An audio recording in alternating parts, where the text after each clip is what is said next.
नमस्कार साथियों, study battle के यूट्यूब प्लेटफॉर्म पे आप सभी का एक बार फिर से स्वागत है।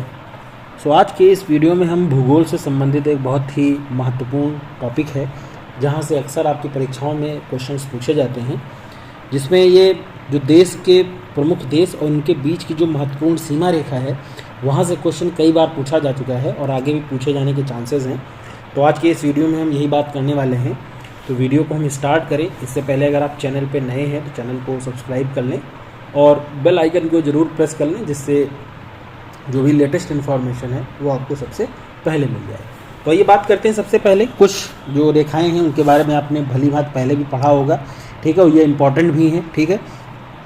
तो सबसे पहले यहाँ पे देखिए जो मैकमोहन रेखा है, आप सब इसके बारे में भली भांति परिचित हैं, ठीक है। भारत और चीन के मध्य जो रेखा है वो, ठीक है, दोनों तरह से क्वेश्चन पूछे जाते हैं। तो आपको तैयारी दोनों तरह से करनी है कि आपसे क्वेश्चन अगर पूछ ले कि मैकमोहन रेखा किन देशों को अलग करती है, विभाजित करती है, एक तो ये, ठीक है, या भारत और चीन को विभाजित करने वाली, या भारत की जीत को भारत एवं चीन को दो पार्ट में, दो भाग में विभाजित करने वाली रेखा कौन सी है। तो दोनों तरह से आपको याद रखना है।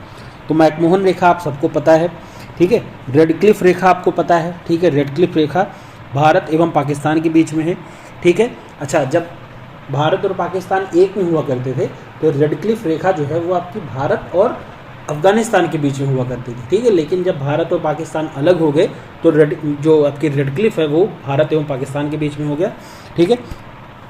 डूरंड रेखा कौन सी है?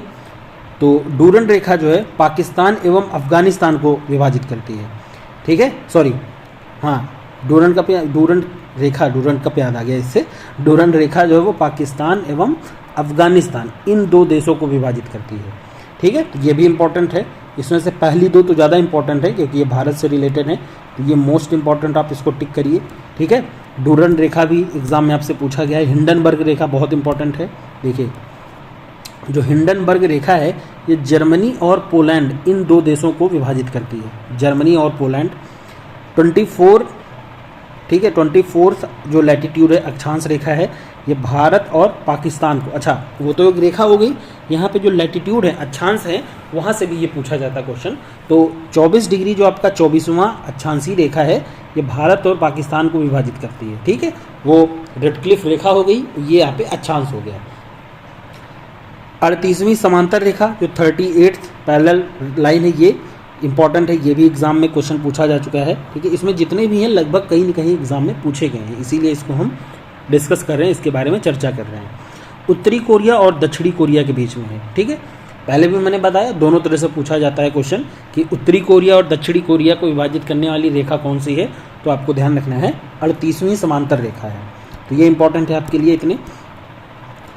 49वीं समांतर रेखा किसके किसके बीच में है? ये अमेरिका और कनाडा के बीच में है, ये भी पूछा गया है, ठीक है। 49th, ठीक है, जो 49वीं समांतर रेखा है ये अमेरिका और कनाडा दो देशों को अलग करती है। 17वीं समांतर रेखा उत्तरी एवं दक्षिणी वियतनाम, उतना इंपॉर्टेंट नहीं है मतलब, लेकिन अब देख लीजिएगा। मैगी नॉट या इसी को सीज फ्राइट रेखा भी कहा जाता है, ये जर्मनी और फ्रांस के बीच में है, ठीक है। ये भी एक आध बार क्वेश्चन में पूछा गया है, तो आप इसको रिवाइज करेंगे, क्वेश्चन पूछा गया। लेकिन इसमें जो 49वीं समांतर रेखा है ये काफ़ी इंपॉर्टेंट है, ठीक है। मैगी नॉट और सीज फ्राइड हमने बता दिया, जर्मनी और फ्रांस के बीच विभाजन का कार्य करती है, ठीक है। तो ये आपको इतनी इसमें ध्यान रखनी है। दो इसमें और हैं जो एग्ज़ाम में आपके पूछी गई हैं पहले।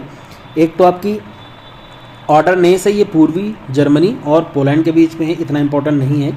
मेडिसन रेखा, हाँ ये इंपॉर्टेंट है, ठीक है। जो मेडिसन रेखा है ये आपकी अमेरिका और कनाडा के बीच में, अच्छा अमेरिका और कनाडा के बीच में अभी हमने समांतर रेखा भी डिस्कस की। देखिए जो 49वीं समांतर रेखा है वो अमेरिका और कनाडा के बीच में, तो समांतर रेखा से हुआ और ये आपकी डायरेक्ट रेखा हो गई, ठीक है, जिसको हम मेडिसन रेखा बोलते हैं। तो अमेरिका और कनाडा के बीच में, ठीक है। तो समांतर रेखा भी आपको याद रखनी है और डायरेक्ट रेखा भी याद करनी है, और भारत के केस में भी ऐसा है, भारत और पाकिस्तान के केस में। फिर आपकी लास्ट में ये रह जाती है मेन रहीम रेखा, ये कहाँ पे है? देखिए ये रूस और फिनलैंड के बीच में है, ठीक है। रूस और फिनलैंड देशों के बीच को, रूस और फिनलैंड को विभाजित करने वाली जो रेखा है इसको मेन रहीम रेखा कहा जाता है, ठीक है। तो ये आपकी प्रमुख भौगोलिक रेखाएं हो गई जो मतलब पॉलिटिकल हो गई एक तरह से, भारत जो दो देशों को विभाजित करते हैं उसमें समांतर रेखा भी हो सकती है और वो किसी नाम से भी हो सकती है। जैसे रेडक्लिफ रेखा है तो वो नाम से भी है, ठीक है, और जो समांतर रेखा है उससे मतलब नंबर से भी है, जैसे 49वीं समांतर रेखा हो गया, ठीक है, 38वीं समांतर रेखा हो गया, 24वीं समांतर रेखा हो गया। तो 24वीं और इस तरह से आपको ध्यान रखनी है, जिसमें 24वीं समांतर रेखाओं में जो अक्षांशीय रेखा है, सॉरी, बाकी 38वीं समांतर रेखा और 49वीं जो कनाडा और अमेरिका को अलग करती है, ये दोनों आपके लिए ज़्यादा इंपॉर्टेंट है। यहाँ से क्वेश्चन कई बार पूछा गया है, ठीक है। तो वीडियो अगर आपको पसंद आई हो तो आप चैनल को लाइक, कमेंट, शेयर कर दीजिएगा और बेल आइकन को जरूर प्रेस कर लें, जिस जो भी लेटेस्ट इन्फॉर्मेशन है वो आपको सबसे पहले मिल जाए। धन्यवाद।